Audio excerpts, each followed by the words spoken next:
Alright, hello everybody, how's it going? This is -1. Uh, for those that don't know, Trunade has finally been banned. Let's go. Um, at last, it has happened. I never thought I'd see the day myself, but here we are. Um, uh, so today, after the ban list drop, pretty much the main impact of the ban list is Trunade is banned. A few other cards were unbanned, including Cyber Angel Dakini, um, uh, Dyna Hero for Hire, and a few others. But generally, the biggest change of this ban list is that Trunade has been banned. So I think if you see anybody talk about this ban list, this is definitely going to be what people are going to be talking about. Thing is, you gotta ask, okay, so how much does this actually change? And at the current moment, not much, if anything. So the short answer is that, like, right now, Trunade is not actually being used that much. If you look at a lot of the meta decks, you'll see that Trunade is very rarely getting used. Most people are not using Trunade in Automat. Most people are using 2 Gagaga Sister instead of using Hey Trunade. And at most, people are like citing Hey Trunade in Automat.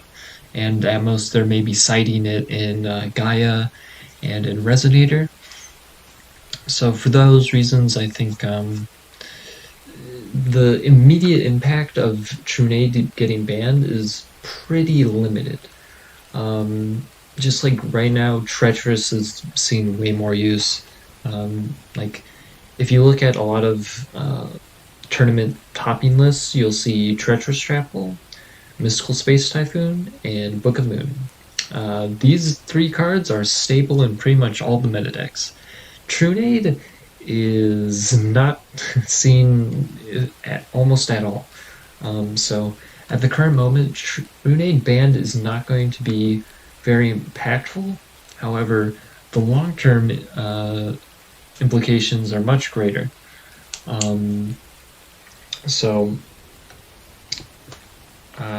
just to start off, we're going to be looking at Treacherous Trap Hole. I think, like, right now, Treacherous is super oppressive and it's really annoying to deal with. Pretty much every deck is running Treacherous Trap Hole. We have Harpy running it, Resonator, Gaia.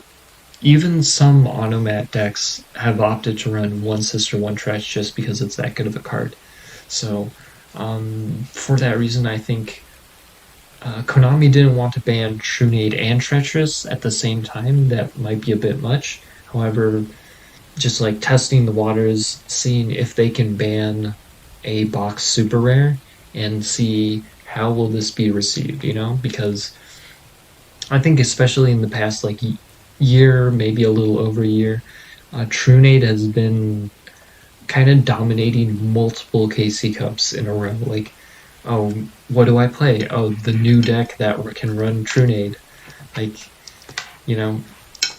or just the old deck that can run Trunade, or I can play this one aggressive deck, or I can play this other aggressive deck. And the strength of this other one is that it can run Trunade, so I'm going to run that one. So for a while now, Trunade's been like a kind of limiting and sort of what Konami can, permit in the game. So that was probably the easier ban of the 2. And I think Treach should be next. Don't quote me, but I think Treacherous Trap Hole can definitely get banned, and it will be for the betterment of the game.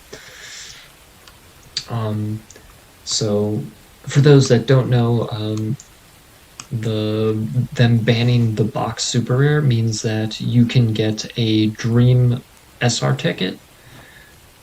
But there are some caveats. It's limited to the box that you got the super rare from.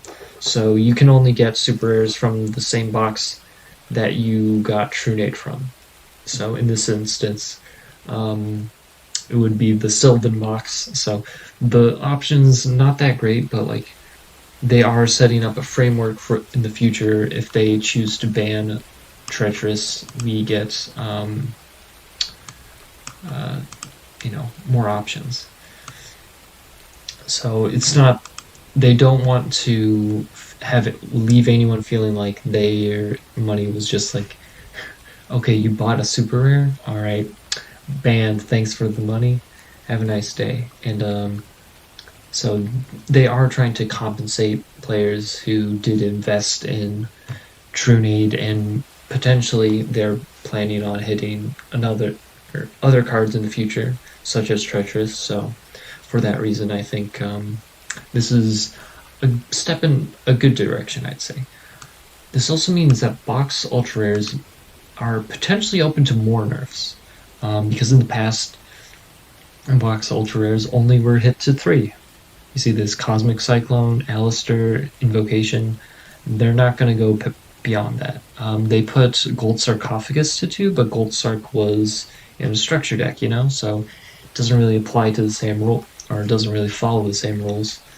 So with the banning of Trunade, this means that they might experiment with putting box ultra rares to 2, just because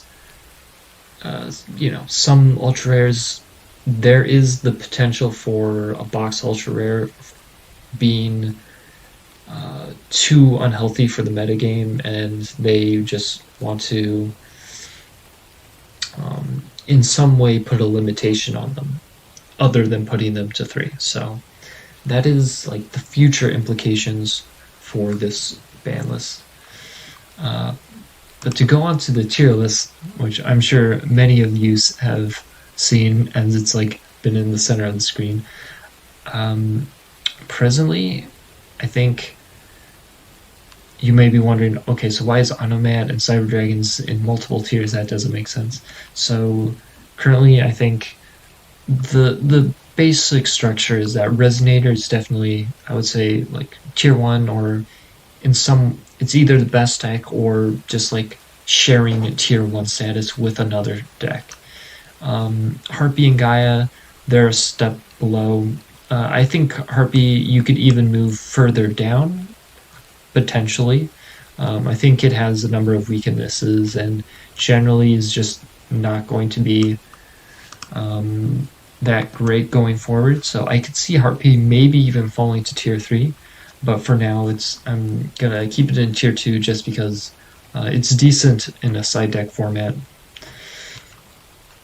Gaia as well is another deck that is kind of emerging onto the scene, and it can run Treacherous, Book of Moon, and Mystical Space Typhoon. So all really strong staples, and because it can, it has a good consistency skill, it can run quality staples.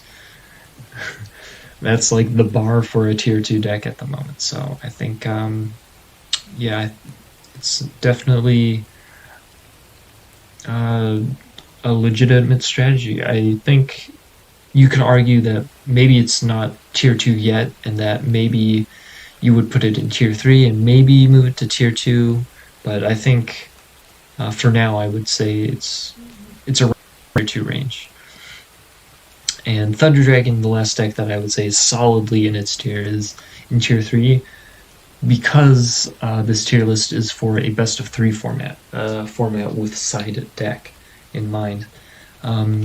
If you're going off of a best of 1, I think Thunder Dragons is favored against all of these decks except Gaia.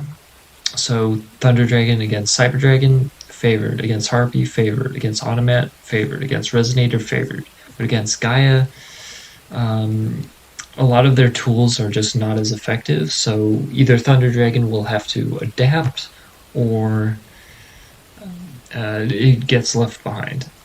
Also, in side deck format, all of these decks have tools to side in against Thunder Dragon. Probably the most notable card is Necro Valley, and even though a lot of people may like to believe that Thunder Dragon doesn't just, lose to Necro Valley, the deck kind of does lose to Necro Valley in some cases. Necro Valley is just such a strong floodgate against Thunder that it's hard to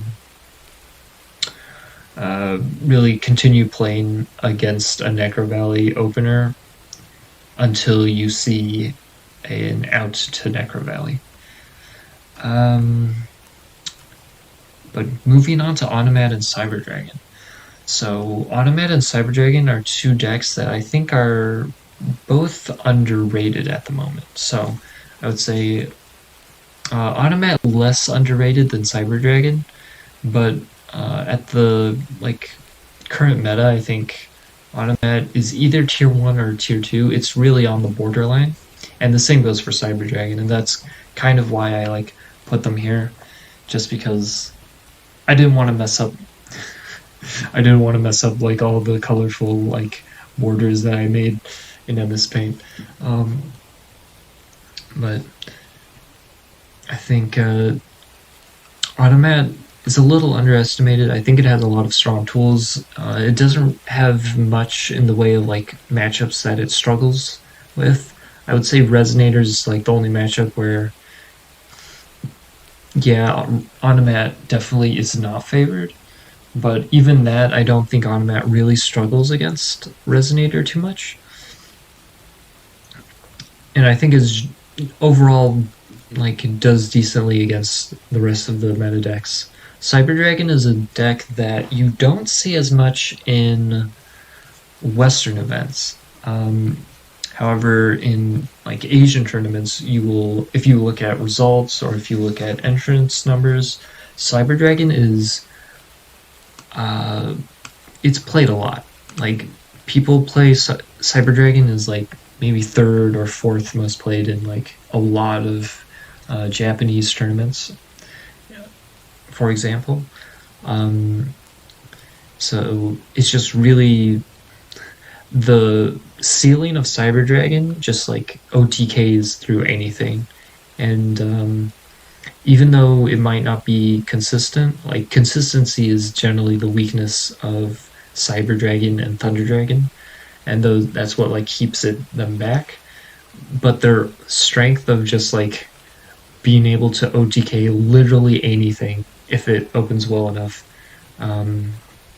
really, I don't know. It really, I don't think it can be understated how powerful that sort of thing is, or that sort of strength is. So yeah, that's why I would put Cyber Dragons as a tier 2 to tier 3 sort of borderline. And then just to round out this discussion, I know some people have asked, okay, so how about the new box? Where are gimmick puppets going to be? Where are, where are the other decks? Where's vampires going to be? And what I'm just going to say, gimmick puppets, until we know the skills that Quattro gets, we can't accurately discuss how good of a deck it will be, just because the gimmick puppet monsters themselves lack a lot of consistency, and the gimmick puppets, their engine just doesn't solve a lot of issues, I guess. They do have removal and they can steal monsters, which is all fine and good, all fine and well.